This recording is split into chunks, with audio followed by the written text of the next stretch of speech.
I focus on adult reconstruction, which means hip and knee replacements.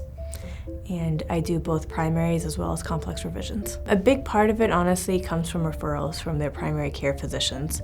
And these are patients that have difficulty doing the things that they want to do. They either have hip pain or knee pain, and it is limiting their activities. And then we also have the other patients who are the ones that have had surgeries in the past, and unfortunately then have complications down the road, and they need revisions as well. And that's another pathway in which they'll come and see us. I would say the most rewarding part is when you see the patients that come back in clinic and give you a hug. They are happier, they do better, they regain functionality.